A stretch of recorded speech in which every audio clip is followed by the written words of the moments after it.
अस्सलाम वालेकुम दोस्तों, कैसे हैं आप लोग। आई होप आप सब खुश रहे हों, अच्छे रहे हों। तो आज की वीडियो हम लाए हैं उर्दू में कवायद, यानी कवायद बोलते हैं ग्रामर। ठीक है, तो उर्दू में ग्रामर के बारे में हम आज बात करेंगे, जिसका टॉपिक हमारा ख़ास टॉपिक है इस्म और उसकी किस्में। इस्म को बोलते हैं नाउन और उसके पार्ट्स। ठीक है, यानी काइंड्स ऑफ नाउन। तो देख लीजिए, सबसे पहले इस्म की तारीफ़ बोलते हैं डेफिनीशन उर्दू में। ठीक है, और परिभाषा हिंदी में बोलते हैं। तो देखिए इसको, इस्म किसी शख्स, जगह या किसी चीज़ के नाम को कहते हैं। ठीक है, जैसे ताजमहल आगरा में है। ठीक है, अहमद बम्बई गया, सभी आम पसंद करते हैं।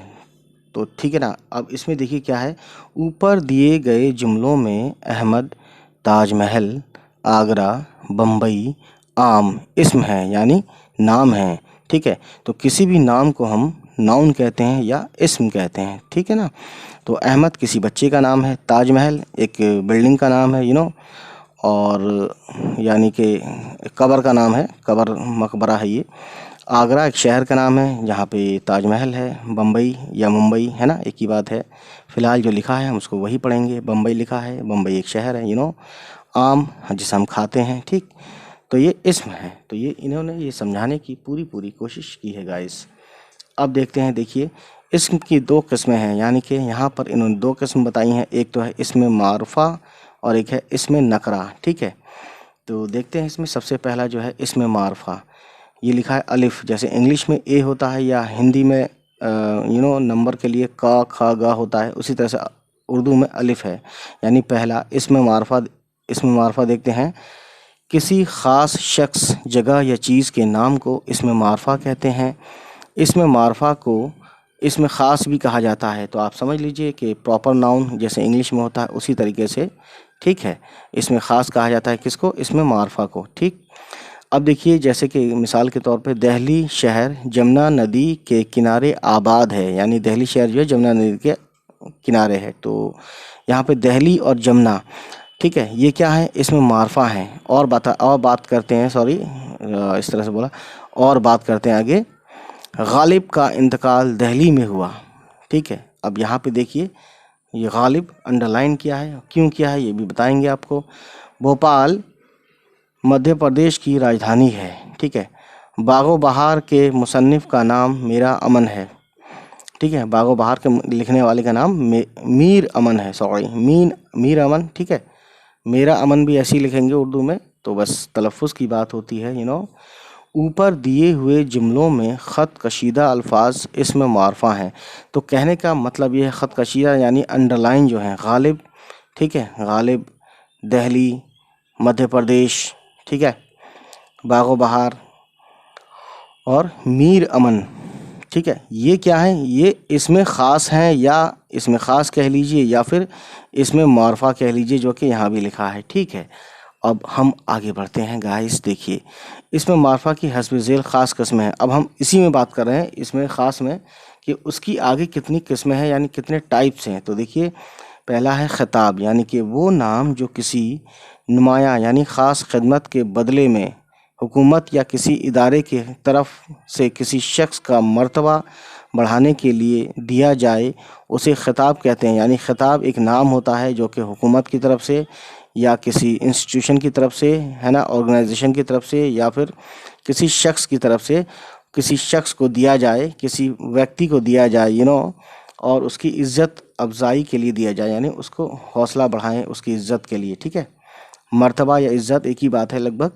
और देखिए नजमुद्दौला, है ना, ये खिताब है। नजमुद्दौला दबीरुल मुल्क सर, दबीरुल मुल्क, और ये सर, दबीरुल मुल्क अलग है, सर अलग है। ठीक है, और देखिए राय बहादुर, खान बहादुर, शमशुल उलमा, ठीक है, भारत रत्न, पद्म भूषण, पद्म श्री वगैरह, ये सब क्या है, ये सब खिताब हैं, ये नाम है, ये खिताब वाले नाम हैं। ठीक है, अब आगे बढ़ते हैं गाइस, तो देखते हैं। ठीक है, इसमें मारुफा की यानी इसमें ख़ास की दूसरा पार्ट लक़ब। ठीक है, ये भी नाम है। तो देखिए कैसा नाम है, वो नाम जो किसी शख्स की यानी किसी व्यक्ति की खूबी, यानी कि उसकी ख़ासियत, खूबी या कमाल की वजह से दिया गया हो, उसे लक़ब कहते हैं। यानी कि किसी के अंदर कोई आदमी बहुत ही बहादुर है तो उसे हम बहादुर कह देंगे। तो एक तरह से बहादुर क्या है, बहादुर के लिए अलग अलग वर्ड्स हैं, जैसे रुस्तम हिंद है ना, हिंदुस्तान का बहादुर, इस तरीके से। तो लक़ब देखते हैं, जैसे कि रुस्तम हिंद है, बुलबुल हिंद है, मलका तरन्नुम है, बाबाए उर्दू है, वगैरह वगैरह। ठीक है। तो बुलबुल हिंद यानी बुलबुल एक चिड़िया का नाम है, बहुत प्यारे से बोलती है, इस तरीके से। और यह है मलका तरन्नुम यानी कि आवाज़ की, यानी कि गाने की, मतलब जो गुनगुना के जो गाते हैं उसे तरन्नुम बोलते हैं लय में। तो गाने की जो रानी होती है उसको बोलते हैं मलका तरन्नुम। तो ये कुछ लक़ब हैं, कुछ नाम हैं जो उसकी स्पेशलिटी की वजह से, किसी भी औरत या मर्द की स्पेशलिटी की वजह से दिए जाते हैं, उसे बोलते हैं लक़ब। ठीक है। अब आगे बढ़ते हैं हम इसमें ख़ास या इसमें मारफा में। ठीक है। इसमें मारफा का तीसरा पार्ट है तखल्लुस। तखल्लुस तो आप जानते हैं, पोइट्री नेम को बोलते हैं। तो देखिए इसमें किस तरह से दिया हुआ है, वो नाम जो शायर अपने कलाम में इस्तेमाल करता है और उसी नाम से पहचाना जाता है, ठीक है, उसे तखल्लुस कहते हैं। जैसे मिर्ज़ा असदुल्ला ख़ां गालिब, यानी कि मिर्ज़ा असदुल्ला ख़ां गालिब ये पूरा नाम है, लेकिन गालिब इनका तखल्लुस है जो कि पोइट्री में यूज़ करते हैं, और लोग गालिब ही कहते हैं, पूरा नाम नहीं लेते। पहले पुराना वाला इनका असद भी था पोइट्री नेम, उसके बाद इन्होंने गालिब को अख्तियार कर लिया, यानी गालिब नाम को ले लिया तखल्लुस के तौर पे। ठीक, तखल्लुस बोलते हैं सिंपल लैंग्वेज में कवि कविता में जो नाम यूज़ किया जाता है, या शेर व शायरी में पोइट्री नेम जो होता है। ठीक है। अली सिकंदर जिगर, है ना, जिगर जो कि अली सिकंदर पूरा नाम था, जिगर इनको कहते थे। मीर बब्बर अली अनीस पोइट्री नेम हो गया। और पोइट्री नेम के ऊपर यानी तखल्लुस के ऊपर ये वाला सिंबल ज़रूर होता है, ये वाला सिंबल ज़रूर होता है, ये वाला सिंबल ज़रूर होता है जब भी ये और शेर के आखिर में यूज़ होता है या लास्ट में होता है। ठीक है। और मोहम्मद हुसैन आज़ाद, तो आज़ाद ये तखल्लुस है, तो तखल्लुस के ऊपर ये सिंबल आ गया। तो गाइस अल्ताफ़ हुसैन हाली, इस तरीके से यहाँ पे हाली के ऊपर ये सिंबल है। इसरारुल हक मजाज इनका तखल्लुस है, पूरा नाम इसरारुल हक मजाज है। इसी तरीके से अल्ताफ़ हुसैन हाली पूरा नाम है, लेकिन हाली सिर्फ इनका तखल्लुस है, और ये सिंबल ये बताता है कि यही वर्ड तखल्लुस है ओनली। ठीक है। अब देखते हैं, जैसे कि अब आगे बढ़ते हैं। देखिए इन्हें क्या बताने की कोशिश की है इस शेर में तखल्लुस। देखिए जैसे कि पेज पलटते हैं तो गाइस ये है, आप देख सकते हैं बहुत ही ज़्यादा अच्छे से, कि देखिए, वहशतो शेफ्ताए अब मरसिया, कहूँ कहूँ शायद मर गया गालिब, आशफ्ताए नवा कहते हैं। तो यहाँ पे गालिब जो है, यहाँ पे गालिब क्या किया है, नाम तो कई लोगों के नाम आए हैं, वहशत भी आया है, शेफ्ता भी आया है, आशफ्ता भी आया है, गालिब भी आया है। तो ये क्या है, ये पोइट्री नेम है, और ये क्या है, तखल्लुस है, शायरों के नाम हैं। तो देखिए गाइस, अब देखते हैं ऊपर दिए हुए ख़त कशीदा अल्फाज तखल्लुस है। ख़त कशीदा यानी अंडरलाइन जो है, ठीक है, ये चार यहाँ पे अंडरलाइन है, ये तखल्लुस है, यानी शायरों के नाम है, पोइट्री नेम।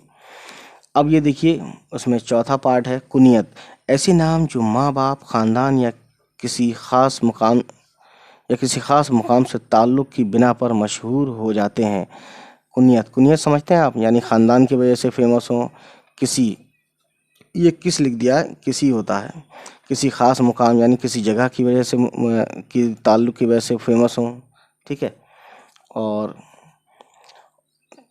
तो उसे क्या कहते हैं, है ना, ऐसे नामों को हम कुनियत कहते हैं, कुनियत कहलाते हैं ऐसे नाम। ठीक है। जैसे इब्ने मरियम, तो ये क्या है, इब्ने मरियम यानी मरियम का बेटा, तो मरियम की वजह से फेमस हुए। अबुल कासिम, तो है ना, कासिम साहब की वजह से। उम्मे सलमा की वजह से। फ़ातिमा बिनत अब्दुल्ला। ठीक है। तो इस तरीके से ये नाम है, अलबरूनी वगैरह वगैरह। ठीक है। तो आप समझ सकते हैं अलबरूनी, बहुत सारे लोग बरूनी लगाते हैं, या बहुत से लोग अलग अलग नाम पे लगाते हैं, जैसे ख़ान लगाते हैं, या जैसे शेख भी लगाते हैं, ये भी कुनियत की शक्ल में आ सकता है। ठीक है, ख़ानदान में आ रहा है इसमें। और राजपूत लगाते हैं, ठाकुर लगाते हैं, ठीक है, श्रीवास्तव लगाते हैं, और भी बहुत सारे हैं, मिश्रा लगाते हैं। तो आप समझ सकते हैं गाइस के यादव लगाते हैं। ठीक है। तो आप समझ सकते हैं गाइस, इसमें जो है इसे बोलते हैं कुनियत, क्योंकि ये ऐसे नाम जो माँ की वजह से, बाप की वजह से, ख़ानदान की वजह से, या किसी जगह की वजह से, है ना, मशहूर हो, उसे कुनियत बोलते हैं। तो मुझे नहीं लगता कि अब आप कुनियत कभी भूलेंगे। अब देखते हैं गाइस, जो इसमें नकरा यानी कि एक था इसमें मारफा, एक है इसमें नकरा। तो ये देखते हैं, किसी चीज़, जगह या जानदार के आम नाम, आम यानी कि कॉमन नाम को इसमें नकरा कहते हैं, यानी इसमें नकरा एक तरह से कॉमन नाउन है। जैसे हमारे शहर में मंदिर बहुत हैं, तो शहर, शहर तो बहुत सारे हो सकते हैं, तो यहाँ स्पेशल नाम नहीं लिया है, यानी सिटी एक कॉमन नाउन है। इसी तरीके से शहर भी इसमें नकरा है, ठीक। मंदिर भी बहुत सारे हैं, ठीक है, तो जैसे दुर्गा माता का मंदिर या शिव मंदिर, इस तरीके से, लेकिन यहाँ मंदिर सिर्फ कहा है, तो आप समझ सकते हैं ये भी एक आम मंदिर यानी कोई भी मंदिर आ सकता है इसमें। तो ये कहने का मतलब है कि ये कॉमन है, इसलिए इसको हम इसमें नकरा कहेंगे। अब देखिए, हलवाई की दुकान से जलेबियाँ लेकर आओ। तो अब देखिए, हलवाई की, कौन सी हलवाई की दुकान, ये कुछ नहीं पता है। जलेबियाँ, ठीक है, तो कई तरह की जलेबियाँ भी बनती हैं, है ना, इमरती भी होती है या वैसी होती है, ठीक है, लाल वाली, पीली वाली। तो आप समझ सकते हैं गाइस, ये भी इसमें नकरा हो गया, यानी कॉमन नाउन हो गया। दरख्त पर चिड़ियाँ चहचहा रही हैं। तो यहाँ पे दरख्त है ना, और चिड़ियाँ हैं, तो इन्होंने अंडरलाइन नहीं किया, हम कर देते हैं दरख्त। बहुत सारे दरख्त होते हैं, दरख्त मतलब पेड़, नीम का पेड़, बबूल का पेड़, आम का पेड़, है ना, लीची का पेड़। तो चिड़िया तो कहीं भी बैठ सकती हैं, और चिड़ियाँ भी बहुत सारी होती हैं, मैना है, तोता है, बगुला है, ठीक है, और बहुत सारी चिड़िया हैं, बुलबुल है, गौरैया है। तो इन्होंने सिर्फ दरख्त और चिड़िया लिया, यानी ये भी कॉमन नाम है, ठीक है, यानी इसमें नकरा है। अब देखिए, जंगल, जंगल में खतरनाक जानवर होते हैं। तो जंगल बहुत सारे हैं, ठीक है, गिर के जंगलात, है ना, और बहुत सारे जंगल हैं, कई तरह के जंगल हैं, ठीक है, फॉरेस्ट रिजर्व हैं। तो आप समझ सकते हैं गाइस, तो ये भी कॉमन यानी कि इसमें नकरा है, कॉमन नाउन है। और जानवर भी कई तरह के हैं, शेर है, भालू है, चीता है ना, कंगारू है, लंगूर है, बंदर है, ठीक, और हिरन है, हिरन बहुत अच्छी लगती है और आपका हाथी है। तो आप समझ सकते हैं गाइस, ये जो जानवर भी है, जानवर एक तरह से इसमें नकरा है, यानी कॉमन नाउन है, ठीक है। तो गाइस, अब देखते हैं इसमें क्या है। ऊपर के जुमलों में ख़त कशीदा अल्फाज इसमें नकरा हैं। तो चलिए गाइस, आज की ये वीडियो यहीं तक, और नेक्स्ट टाइम हम इसमें नकरा की ख़ास कस्में देखेंगे। चलिए फिर, होती है आपसे मुलाकात, तब तक खुश रहें, आबाद रहें, बाय बाय, टेक केयर।